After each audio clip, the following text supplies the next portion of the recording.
Clark designed the synchrometer to locate and identify toxins, parasites, viruses, and bacteria.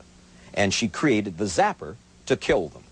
Here is a synchrometer, which is a circuit together with this resonance box, which can analyze your tissues without going into you to see what is there. And it is just a one transistor oscillator. It's a very simple little circuit that you see in many other larger circuits. But it is so simple that I would like people to be able to make this. And that's why I have the instructions for it in the books. The resonance box is attached to it. This is where you put your samples. You would put a sample of your body on one plate and a sample of the item you're testing for on the other plate. Michael McElrea is a nutritional consultant and a personal trainer. What Dr. Clark said, and what she's already talked about, is that parasite and pollution is basically causing disease. And when we say parasite, what we're really talking about is microorganism. The virus is inside the bacteria. The bacteria is inside the parasite. And in fact, we've even found that mold is inside the parasite, and certain funguses are inside the parasite. And this isn't something new, and this isn't just theory. This has all been proven.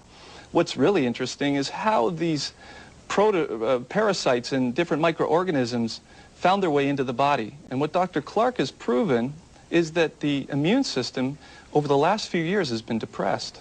If we don't have stomach acid that could kill these harmful bacteria, then these things will crawl through the body and take over the biological terrain at will.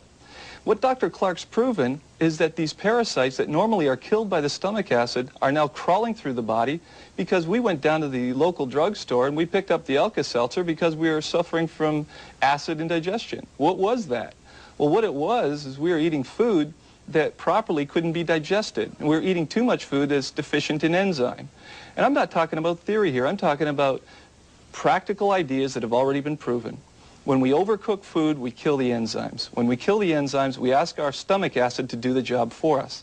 In doing that and over-processing our food, we've reduced our stomach acid. Hydrochloric acid is our first level of defense, which is now missing. The second level of defense, which seems to be more frightening, is that once the parasites are inside the body, the liver has been given the capability to, as a second shot, to kill these microorganisms. Now, when the liver accumulates aflatoxin, which she has identified as patulin mold, which we find on many fruits, especially grapes and apples and pears, and it's the brown spot that we see in the fruit, then what we see is the liver gets chronically weak. And at that point, what she discovered using her synchrometer, which we'll talk about, she's actually found that the weakness caused by the aflatoxin and the patulin mold has actually allowed certain other chemicals to weaken the liver even further, including alcohol. Believe it or not, people that don't drink alcohol still have alcohol in their body because alcohol is a natural byproduct of the fermentation of fruit. So if you're eating a tremendous amount of rotten fruit, which you may not know because your banana just had a brown spot, or you ate your actual mold and your fungus, once that's in the liver, it loves a dark, cold place. And 98.6 degrees is fairly cold for mold. It'll grow like a petri dish in your liver. Once it starts to grow and alcohol becomes a byproduct, we now have a depressed immune system in the liver. Parasites can now take over your biological terrain. And what we used to think, and what Dr. Clark has now proven, is that parasites used to live only in the colon, according to many scientists and researchers. Well, what she's now discovered is that these parasites are crawling through the body at will. And this is a very frightening thought, because if parasites, their eggs and larvae, are crawling through the body, then they're also seeking out tissues that are extremely nutritious to them, which is the brain, which is the heart, which is the liver, and other body parts, that once these body parts are invaded by parasites, other diseases will follow, as you've pointed out. And Dr. Clark found that the one real dangerous parasite is the Fasciolopsis buski. It's a fairly large parasite, and it's actually hosted in the snail. Any research that you look up in the library says that the Fasciolopsis buski is found in snails in China. What Dr. Clark did is she sent around the world for samples of snails. She then took the snail and she found a specific chemical toxin in the snail called orthophosphotyrosine. Every time she found the presence of orthophosphotyrosine, she found the Fasciolopsis buski in the snail that she brought in from Alaska, from northern Ontario in Canada, from Colorado, from California, from New York. Guess what? The snail is everywhere on the planet. It's crawling on your garden, it's crawling up the side of your house, and that friendly little snail is carrying the Fasciolopsis buski in all of its stages inside of its body, which is really harmless when you look at the big picture, until the cow eats the snail or its stages off the grass, and then the Fasciolopsis is now in the cow, and when we drink the milk or we eat the beef or the pig or the sheep, we're actually eating the parasite stages.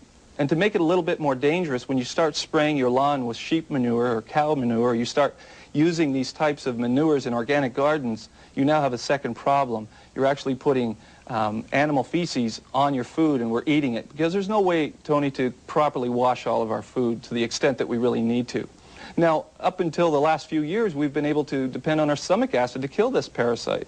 But now with the addition of isopropyl alcohol, which Dr. Clark has proven can accumulate in the liver if the aflatoxin in the mold is there, the Fasciolopsis is now able to hatch in the liver and then run through the body at will and seek out a tumor site, and at that point it will have a metabolic byproduct that she's found to be orthophosphotyrosine, and when that's present 100% of the time, nearly everything, nearly all the produce has dirt on it. How could it be otherwise? It was grown in the soil. And you can't sterilize them. So the dirt that's on them has parasite eggs and, well, eggs primarily on it. All different kinds. Roundworms, flatworms, anything you can think of that lives in dirt or is spread through dirt, namely has had animal leftovers in it, is on the food. It's cleaner than if you had just pulled it up, of course.